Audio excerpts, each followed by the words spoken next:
Asking for a raise feels awkward for one reason. You think you're asking for a favor, but a raise isn't a favor. It's a business decision. Under constraints, budget, precedent, fairness, and timing. So the mistake isn't being nervous.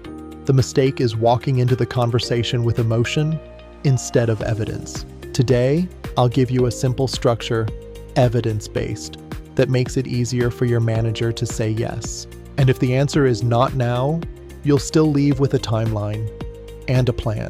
By the end, you'll have two things, a one-page raise packet and a 30-second opener you can deliver without shaky wording. Hi, I'm Ryan from Workday Wisdom, where everyday work problems are explained using philosophy, psychology, and real research. And every episode ends with concrete experiments you can try in your next workday. Now here's what most people do. They wait until they're frustrated. Then they walk in and say, I've been working really hard, and I think I deserve more. Even if that's true, it's not defensible. Because your manager isn't only deciding what you deserve, they're deciding what they can justify to HR, to finance, to their boss, and to internal equity. So your goal isn't to convince your manager you're valuable. Your goal is to give them a clean case they can take into the system. Here's the hidden mechanic. Most raises are not decided in your meeting. They're approved later through a process, which means the meeting isn't the finish line.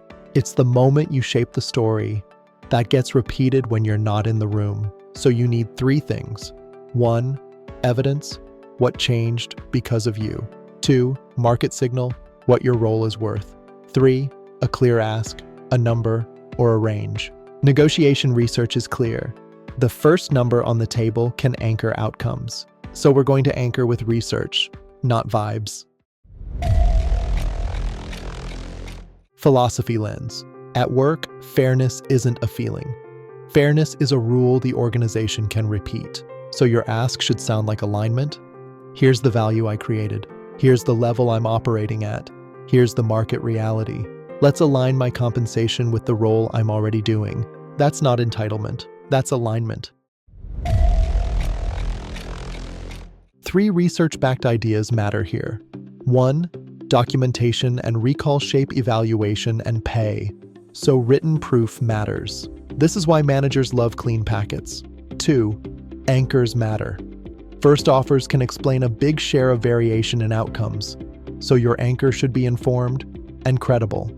3, not everyone is rewarded for the same style. Some people, especially women, can face social penalties for negotiating in ways that violate expectations. So framing your ask as collaborative and role-aligned isn't soft, it's strategic. We're building a raise ask that's evidence-based, specific, and easy to repeat. Here's the Workday Wisdom System for you. I call this structure pack, anchor, plan. Pack your evidence into one page, anchor with a specific ask tied to market and scope, plan the path if it's not an immediate yes. Most people do none of these, and then they're shocked the answer is vague. Before you build your packet, make sure timing is right. Run the readiness check. Ask yourself 5 questions. 1, have I been in this role for 12 plus months? 2, can I name 3 outcomes with numbers? 3, have I researched market rate from at least 2 sources? 4, am I performing at or above my current level? 5, is my company or team financially stable right now? Now score yourself. If you scored 5 out of 5, high confidence. Schedule the conversation this month. 3 or 4, buildable case. Gather the missing evidence first. 0 to 2, it's premature. Expand scope for 2 to 3 months. Then ask. This isn't about delaying, it's about walking in with maximum leverage. Now we build the raise packet. 1 page, 6 blocks. Your manager should be able to forward it without editing. Block 1, the role plus level you're effectively operating at. Not your title, your scope. Block 2, top 3 outcomes with metrics. Revenue protected, time saved, risk reduced, cycle time improved. Block 3, scope expansion, the bigger, messier thing you owned that wasn't assigned at your level. Block 4, stakeholder proof, who relied on you, and what they'd say you changed. Block 5. Market anchor. A researched range for your role, location, and level. Block 6. The ask. A specific number or range, and one sentence for why it's aligned. Notice what's missing. No apologizing. No I feel. No life story. This isn't a plea. It's a clean business memo. Quick rule, bring 3 numbers. 1, your impact number, what changed. 2, your market number, what the role pays. 3, your ask number, what you want. This prevents the most common failure mode, a raise ask, with no reference points. Before we get to the opener, here's what your manager won't say out loud. When you ask for a raise, they're not thinking, do they deserve this? They're thinking, can I defend this to my boss without looking weak? Will this create a precedent that breaks my budget? Do I have ammunition to fight HR on this? If I say yes, will 3 other people ask next week? Your manager isn't the enemy. They're trapped in a system with constraints you don't see.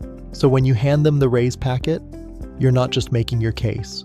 You're giving them ammunition to fight for you. You're making it easier for them to be your champion instead of your gatekeeper. Now the part that decides everything, the opener. You need a 30-second opener that does 3 jobs, frames the conversation, names evidence, and makes a clear ask. Here's the script. Tailor the brackets. I'd like to align my compensation with the scope I'm currently carrying. Over the last X months, I delivered outcome 1 plus metric, outcome 2 plus metric, and outcome 3 plus metric, and I've also taken on scope expansion. Based on market ranges for role level in location, I'd like to move to X, or the range X to Y. What would you need to see to make this a yes, and what's the timeline? 2 details make this powerful. 1, it's evidence first. 2, it ends with a decision question. Not what do you think, but what would you need to see, and by when? That turns emotion into a process. If the answer is not now, don't get trapped in disappointment. Get trapped in clarity. You say, got it. What are the specific conditions for yes? Is it budget timing, performance cycle, level alignment, or something else? And what date should we revisit this with updated evidence? Then ask for one of 3 alternatives. A, defined timeline review. B, scope or title adjustment path. C, non-salary upgrade. Bonus, equity, flexibility, PTO, education budget. This isn't coping, this is negotiation. 3 mistakes quietly kill raise requests. 1, asking with no number. If you don't anchor, something else will. 2, describing activity instead of impact. Busy is not a business case. 3, accepting a vague maybe and leaving. A vague maybe is a delayed no, unless you pull it into requirements and a timeline. Leadership lens. Even as an individual contributor, leaders don't get paid for effort. They get paid for outcomes. They can defend. When you ask for a raise the right way, you're demonstrating business thinking. You're saying, I understand value, constraints, and alignment. That's a promotion signal, hiding inside a pay conversation. Here's your self-coaching mission this week. Run the readiness check. Build the raise packet, 1 page. Practice the 30-second opener 10 times out loud and book the conversation. If the answer is yes, you win. If the answer is not now, you still win, because you'll leave with requirements and a timeline. And in the next episode, we'll handle the moment most people panic: pushback. Salary negotiation, what to say when they push back. Because the difference between getting a raise and getting stalled is rarely your value. It's what you say in the 30 seconds after they resist. Until next time, keep your proof close, keep your ask clean, and make your value easy to defend.